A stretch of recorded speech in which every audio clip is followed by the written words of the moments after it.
Hey guys, welcome to a new video. So there are loads of new rune stuff. Actually, wait, I have 10 tabs open right now. I think it's way too much, but the cool thing is we can start to put them all together and to make some example rune pages for season 8. Obviously, these could change, but I find it kind of interesting, honestly, and it gives us an idea of what to expect. I have built a mid lane one, assassin, kind of stroke mage, I guess, but also touch on AD stuff a little bit at the end. So how do season 8 rune pages work anyway? We're going to have a primary page and a secondary page. On our primary one, we have one keystone, one greater rune, and 2 normal runes, and for our secondary we have 2 greater or 2 normal runes. Also, our primary gives us a small stat bonus for selecting it. So the example they give us, they only have one, is precision giving attack speed. It's kind of why I think that is going to be the AD carry tree. So if we have precision as AD carry, we'd have domination, which is killing stuff very fast. We have sorcery, which is more mage focused. I think the way they put it is unleashing power, which is really nerdy, but inspiration is going to be more utility focused. So I've kind of built this for like a standard mage Orianna, or maybe a Talon as well, like a typical assassin. The domination path would be our primary focus. So it's a path focused on killing those things very quickly. So the keystone we'd have is Stormlord's Mandate, which is basically like Dunlord's, a bit on steroids, I guess, really. You hit a champion with 3 unique attacks or abilities within 2 seconds and you deal bonus magic damage. Right now that is 40 to 220 plus 25% of bonus AD and 20% AP with a 50-second cooldown. The important thing here though is it's actually now unique attacks, so damage over time will not proc this anymore, like the Misfortune support, for example, with a Make It Rain, that wouldn't proc it. Now Talon might want that because it's really good burst, but he might want to take something called Hunt of the Blood Moon. It's more of a stalker roaming keystone, so you channel it for 3 seconds like Edge of Night. You can move and stuff while you do it. You gain 35% move speed for 15 seconds, but when you attack something with an ability or an auto attack, it stops and it deals 60 to 140 damage plus some AD and AP. Hunt of the Blood Moon is really good for roaming. By far it's better for that. The move speed is really good, but it's not quite as much raw damage. That's going to be our keystone. So then we move into our other runes, and for our first one we have something called the Hunter line. We have 3 options here: 10 outer combat movement speed per bounty stack, 5% active item cooldown reduction, or 2% spell vamp. These bounty stacks works pretty similar to how they are in the game at the moment. You kill a champion, you get a stack. It has to be a unique champion and you get a stack the first time you kill them. I think for Orianna we'd probably go for the spell vamp option. It would be pretty good for late game team fights. That would be 10% once we've killed every champion. And for Talon, probably the outer combat move speed. Ghost Blade gives us 40 by the way, and this would be giving us 50 when we have all the stacks. The next rune we could take is something called Trophy Collector. So you gain 1 AP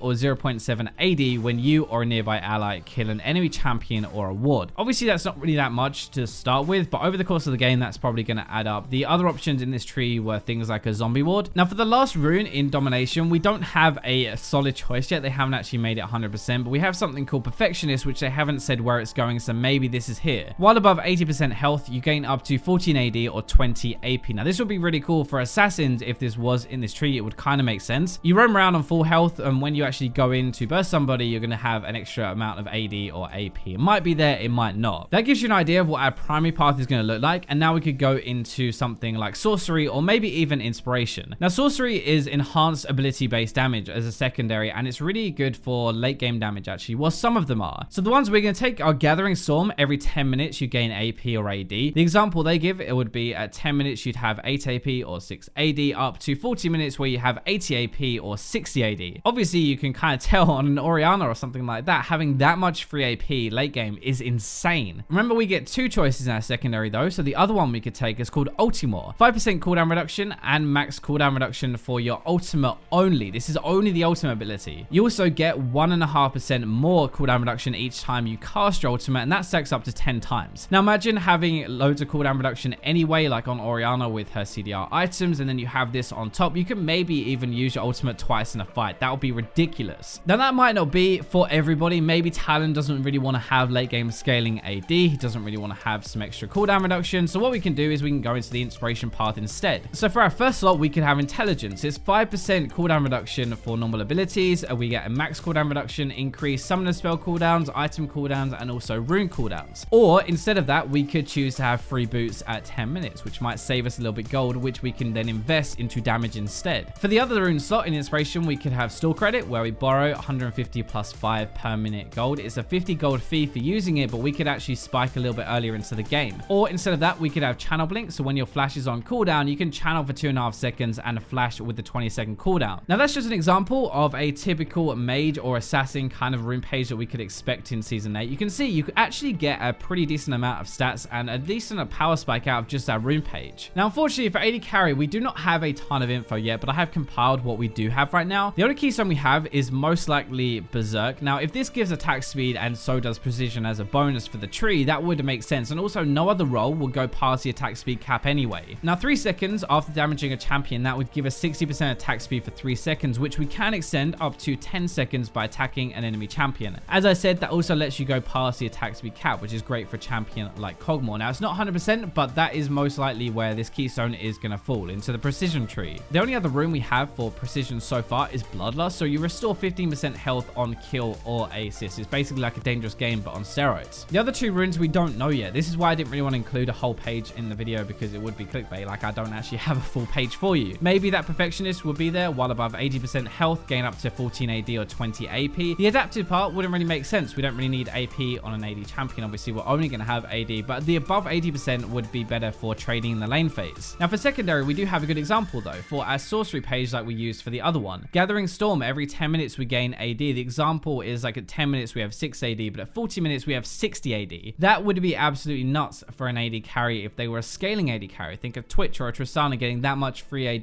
The Ultimate as well is the only other one we have. Maybe we'd want this 5% cooldown reduction, max CDR, and for our ultimate as well. Now, AD carries don't really rely on their ultimate as much as other roles, right? But if you think Vayne could ultimate twice in a fight, that would be pretty ridiculous. I don't know if it would ever get to that level. We don't really build CDR, but on some champions it might work. So hope you guys enjoyed this video. This should be a quick look into some rune page examples for season 8. Obviously they're not complete, they might change, but it gives you an idea. If you enjoyed the video, hit the like button. Thank you very much for watching, but for now I'll leave you